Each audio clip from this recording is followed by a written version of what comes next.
Well, y'all, welcome back to another episode of What About. This is a podcast style. We're back. It's been a long time. I've been filming my content, any content. This will be a podcast content, YouTube content. The plan is to make a podcast and then cut it all up and make little videos to send it out to you guys shorts. But, if you won't feel like listening to the entire podcast, I don't plan to make these podcasts long. They're probably going to be around 30 minutes. I'm not going to make an hour podcast. No one's going to listen to me for an hour. But then, I'll have my freaking clips will be a lot more edited down, cut down. Here's going to be raw. If I cough, if I mess up, you're going to hear it all. But let's get into this freaking Darlington weekend. We'll get into some silly season news. But this Darlington race, congratulations to Byron snapping his 110 winless streak. This is huge. This is a monumental moment. I mean, Byron is the first guy since Tony Stewart to win it in a car that he owns. This is awesome. It's a big deal for Brad. People made fun of Brad. They said Brad should retire. He doesn't guide it anymore. I'll be saying, before I ever became a NASCAR content creator, my favorite NASCAR driver is Byron Keselowski, and I'm still a fan, but I'm not going to make it. I'm not going to be biased on this show, and if I want to call Byron Keselowski out, my guy out, I will. He's not my guy, but he's my favorite driver. But we're going to get in the win is a big, big deal. It's huge. Ford snaps their winless streak. Finally, they have speed. I heard they had a new engine that they were putting in. That's the big deal. And the Fords were strong in this race for him for freaking Brad to be the one to do it. It's a big deal. We break down this race and stage 1, stage 2. We're good. We're fine. We're interesting. The tire wear was a big deal. It's always is at Darlington. Tire ran at one stage 1 and one stage 2, swept the first 2 stages. The front top 10, I felt like the top 5 really stayed the same. I really would say the top 3. I mean, Brad and Rent were, I don't even know if they were ever outside the top 5 at all in the first 2 stages. Brad had a good car, and Rennick had the number 1 pit stop. And that was huge. That paid dividends at all during the race for Ty Rennick. And those two really ran out. We saw Ty Gibbs. We saw Kyle Larson, that Terry LaBonnie throwback. My goodness, that was a beautiful car. Henderson Motorsports knocked the park out with the throwbacks, in my opinion. But yeah, I feel like the races, the first stage was, I believe, caution-free. It was really pretty chill, in my opinion. And then stage 2, I felt like we had a little more intensity. Restarts got a little more intense. We saw, Zane Smith crashed, freaking John Yinchek wrecked. He was the first caution. We saw a massive wreck with Ryan Blaney, the 19, the 24. Blaney was livid. He said some crazy stuff on the radio about those two guys because he got forced 3 wide. He was up top, got smushed in the wall, and it was weird. It looked like it was a stack-up wreck, and a lot of fans were wondering why that was even a caution. But if you look at the replay, Blaney did hit the wall pretty aggressively, pretty hard there.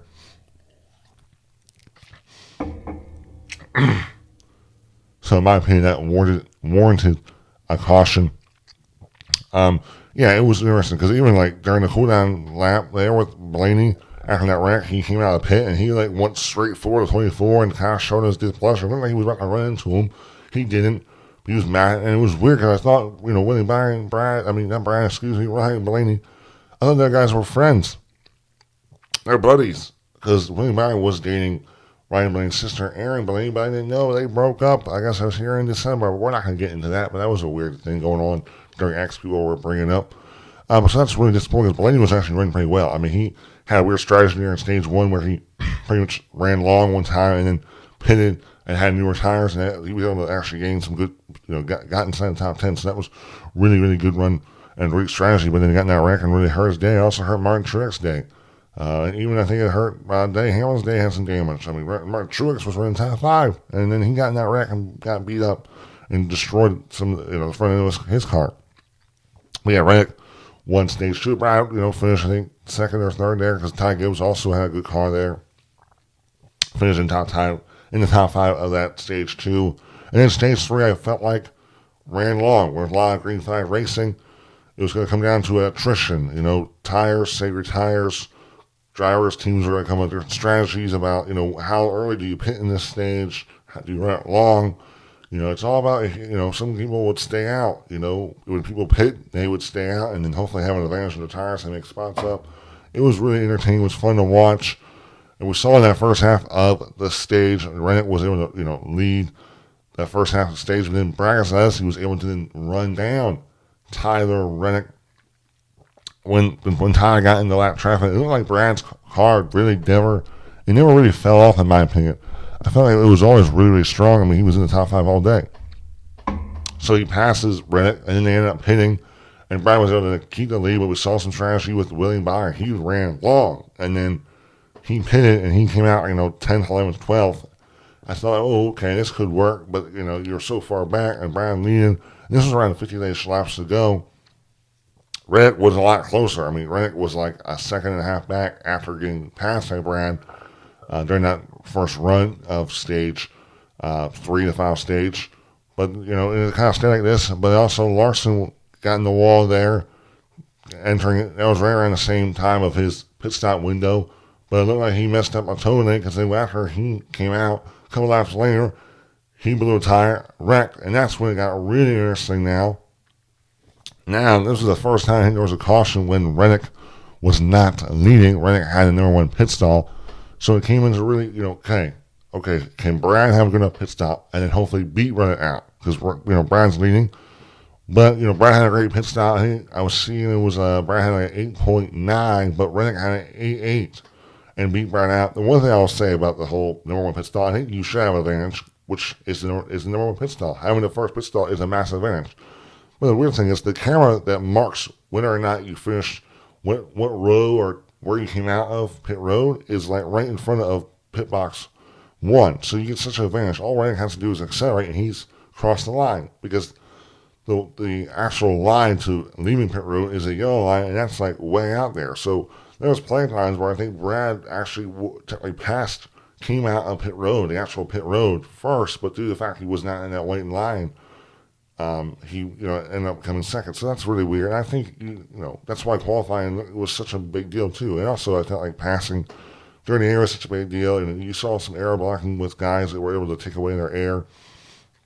So that was big. But now we're having this big restart. Okay, so this is probably going to be Brad's last chance to get to Rennick because it took Brad a long time. It took Brad over 30 plus laps to even get to Rennick, and we were coming up on like 30 laps to go in this entire race. So really, if Brad doesn't get him, I don't know if he's going to have enough time to get to Rennick. So in this restart, it was Rennick up top, Brad bottom, and then you had Ty Gibbs and Chris Buescher, Brad's teammate. And they restarted, and Brad stayed on Rennick's inside. They raced hard. They raced clean. They had a little rubbing, and it was just a fun battle to watch these two go back and forth. I think Buescher was able to clear Ty Gibbs in the restart. There was a time that Chris Buescher was trying to get Brad to push to get him out the lead entering turn 3. It was exciting. It was intense. It was big. I mean, really, Brad had to stay side by side because if he let Rennick get clear, it was probably going to turn into this. Brad was going to lose his chance of winning this race. And there was a moment going to 3 and 4. Brad kind of squeezed Rennick. They made contact. Brad got Rennick into the wall. And then we saw Chris Buescher freaking dive low to the bottom of the racetrack and end up passing both of them. My throat's getting dried up from just talking so much. He clears both of them. Rennick falls into second. Brad falls out to third. I was a little worried Brad, with being in third there, was not going to cost him a chance to win this race, because now I didn't know I don't know if Rennick I was worried if Rennick even had the speed to, pass Chris Buescher, because Ty Gibbs, he's been leading most of the racing, so we haven't really ever seen him make a pass for the lead. But he was slowly and surely reeling in Buescher. Buescher would go, he would enter really low in turns 1 and 2. Rennick was running really high in 3 and 4, so it was a cat and mouse game. But Rennick slowly reeled him in. Brad kind of stayed there with around half a second back. There was times where Brad he was really in, and then Ty Gibbs was like in third, and he was like a whole second back from the whole thing going on. But then we were coming down to 10 laps to go, and Tyler Rennick is there, and he goes and makes an attempt on turn 3 to do a dive bomb move. And it ends up, it was really surprising. I don't think Clint Boyer and Kevin Hart were expecting a dive bomb. He makes a dive bomb move, but doesn't get even out. I don't even know if he got a bumper out there. He got side by side. And then he was, trying to save it or keep himself off Chris Buescher, but it didn't work. Like he smashed Chris Buescher in the wall and also himself. They made big contact. That cost Tyrant to blow a tire and also screwed up Chris Buescher, and that's what allowed Brad to then pass Tyrant, and then Buescher ended up having a flat. They both hit in the same lap, and now with 8 laps to go, Brad is back in the lead, having a chance with Ty Gibbs like a second back. Brad, all he has to do is make 8 good laps around this track, which he's been good all day, and he'll break the 110 winning streak over 1,000 days without winning. And Brad made all 8 laps, did a great job. I mean, Ty Gibbs was there was time he got with 8 tenths or 7 tenths, but then Brad was able to stretch that lead out back to a second, and Brad Keselowski was able to take it home and win his first race at RFK, his first race in 3 years since he was in his first race. I mean, the last time he won was in 2021 with freaking Team Penske at Talladega. We got to see that American flag from Brad, waving that thing, burning it down. We saw his girls, Charlotte, I forget the other one's name. He just had a newborn son, so the Keselowski family was happy. They're all there on Mother's Day. So really, really cool to see them, see the family happy and Brad to break the streak. Oh my gosh, it was awesome. Boy, we look at these top finishers, top 20 finishers. My gosh, and I'm sweating right now. I'm just talking all day. It's like I'm not used to this. But Brad finishing first, Ty Gibbs second, Josh Berry third, Denny Hamlin fourth, Chase Briscoe fifth. 2 top 5s right there for Stuart Haas. Great run for Josh Berry. Holy crap, that's massive. Denny Hamlin finishing fourth. He did lead a lap, so I think Denny has led a lap at least once in this season, at least a lap at every track so far this season. So huge for them. Willie Byron 6th, Bo Wallace 7th, Alex Bowman 8th, Justin Haley 9th, top 10 for a Rick Ray Racing car. Justin Haley having some good finishes. I think this was the right move, in my opinion. There's times in this season where you feel like I don't know if this is the right move for Justin Haley. Then there's times like this. I run like this. This proves like Justin Haley left freaking Colin Racing because he has the ability to run way better in that 51 car. Great run for him. Michael McDowell 10th, Ross Chastain 11th, Chase Elliott 12th, Christopher Bell 13th, Noah Gragson 14th, 3 top 15s for Stuart Haas, 15 Todd Gillen, 2 top 15s for Frontrunner Motorsports, 16 for Corey LaJoy, 17 Ryan Preece. So Ryan freaking all 4 of the Stuart Haas cars were inside the top 17, top 20. Cass Gralla 18. Another great run for Cass Gralla as well. Solid. Top 20. That's really, really good for Rick Larry. Great run for Cass Gralla. Hey, 19 for Eric Jones. 2 weeks out of the car. Eric Jones back on a track he's really good at to get a top 20. Solid run for him. Austin Cindric 20, not bad. Julian Nagano 21st. Harrison Burton 22nd. Ricky Stenhouse 23rd. Daniel Suarez 24th. Mark Schwartz 25th after getting involved in that wreck. Didn't have the car. That wreck with Blaney. It really hurt him, but it is what it is. Top 25 for him. Carson Hocevar 26. Kyle Busch 27. Kyle Busch, man, just didn't have the speed. Got in the wall a lot. Really probably not a great day. He's not having that fun this year, I can tell. I'm a little worried with Kyle Busch. I don't know if I think he has 9 and all. He's won in every season. All 19 seasons of his career, he has won a race. And I don't know right now. I don't have much hope in Kyle Busch getting a win this season, but anything can change. Anything can happen in this sport. 28th, Austin Dillon. 29th, Derek Kraft. 30th, Chris Buescher doing that. Having to do that contact with Ty Gibbs in this race. John Nemechek, 31st, 32nd, Tyler Reddick, 33rd, Daniel Howard, 34th, Kyle Larson, 35th, Zane Smith, 36th, Ryan Blaney. We went through the entire list there. Holy crap, there's a lot of talking going on. Wow, man, excuse me, guys. But the hell of this race, I thought it was a solid race. It was a good race. It was exciting. Yes, was dirty air. Yes, it felt like track position was important because I felt like we didn't see the top 5 really change that much during the entire race. But a great win for Byron Keselowski, snapping a 8 win the streak. That's really great. So I'm making this race around 7.3. A solid race. I'm looking forward to seeing what North Wilkesboro looks like. Now let's get into the Xfinity Series race. Was not really able to watch much of this race, but just all I got getting the W done. Austin Hill 2nd. Cole Custer 3rd, Sam Mayer 4th, 5th, Eric Almirola. 6th, Parker Kramer. 7th, Riley Herbst. 8th, Jesse Love. 9th, Shannon Crean. 10th, Brandon Jones. Those are top 10. I apologize. I was working. I did see some of the highlights. It didn't seem like that as exciting as people wanted. I would think I was seeing it looked like probably more people were entertained with the Cup Series race than the Xfinity Series race. Probably a better race. Usually it's the other way around when Xfinity always steals the show, but the Cup Series has been stealing the show this past couple of weeks with these incredible finishes and races. Really great to see there. But overall, I felt like the Xfinity Series race was not too bad. Now let's get into some silly season news. One thing, Brock obviously did confirm that Chris Buescher will be back. He signed a multi-year deal with RFK, so great to see Buescher. We've seen Buescher can drive he's a wheelman. He can do it, and I think Chris Buescher and Brad both really pair well together, so that's great to see he'll be back. And also Dale Jr., which was already known, Dale Jr. has signed with Amazon Prime and TNT to be a broadcast talent for the 2025 season, and I assume it's not a full 7-year deal, but at least for the 2025 season, Dale Jr. will be in the booth. This is big. I think Dale Jr., when it sounds like he'll have a lot more freedom, he'll be making some content with Bleacher Report. Also, it looks like Jerry Momita will be doing some collabs with Bleacher Report and TNT. So this is really great. Great for Dale Jr. I can't wait. I would love for him to bring in Alan Bestwick, which a lot of people want. He's the former lead commentator, play-by-play with ESPN when ESPN was broadcasting NASCAR races. Would love to see him coming in. But I think this is great. Great to have Dale Jr. He'll only be broadcasting 10 races. ESPN, holy crap there.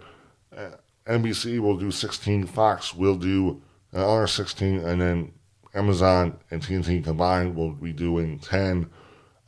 Amazon 5, TNT 5. So really, really excited for this. I can't wait to see what Dale Jr. and TNT and Prime come up with when it comes to broadcasting for 2025.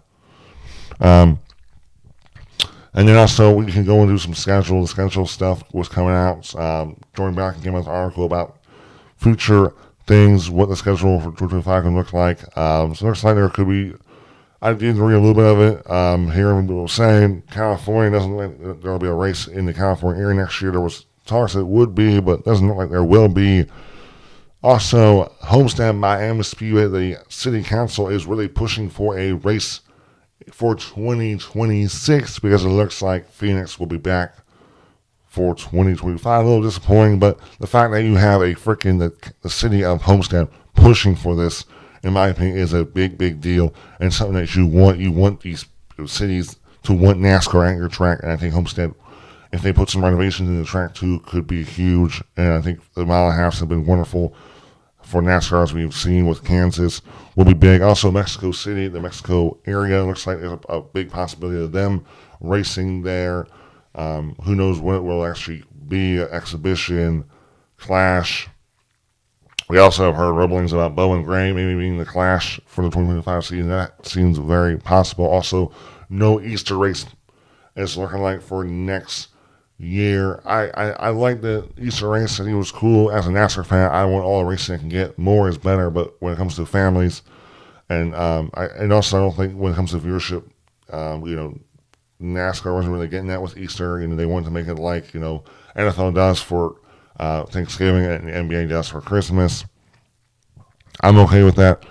I also did. Looks like Daytona and will be the regular season final again, and also looks like there will be COTA Circuit of the Americas will be back on the schedule next year. Daytona, the reason it was not the regular season final is because of the schedule being messed around, and due to the fact I guess Labor Day has to fall on the Darlington weekend. So Darlington will be the final race of the playoffs, and I think Daytona will be the second to last race of the regular season. Gosh, holy crap. I just screwed up there again. Holy crap.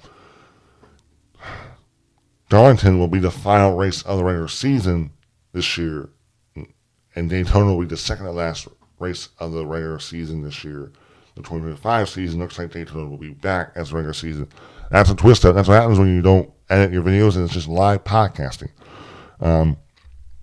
That's interesting. Also, OEMs have told NASCAR that if they were to join the sport, they would want a hybrid component in the sport, which is all what people have been talking about. We heard stuff from Elton Sawyer, a VP of competition on the Down Giordano, about the possibility of that, and that's really, I guess the OEMs that they've been talking about and the OEMs that they want to have come into the sport don't want a push ride. They'll not come in for a push ride V8 engine. They would like a hybrid component, which makes sense. I just think it's a bit funny because I also was hearing from that clip from Elton Sawyer that they've looked at their sister company in IMSA. When they say sister company, what the frick? NASCAR owns IMSA, and this is what it sounds like. It's NASCAR's trying to turn in frickin', they want to turn NASCAR into IMSA or something. I'm not saying they're going to turn it endurance racing, but they're taking they're just turning these frickin' NASCARs into sports cars, man.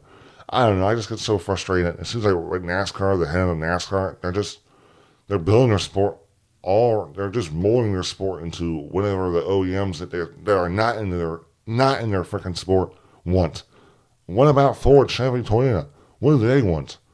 Who cares? I understand no new OEMs are important, but guess what? When NASCAR and these new OEMs are ready to add a hybrid component, that's when you can look at to see if a new OEM wants to come in.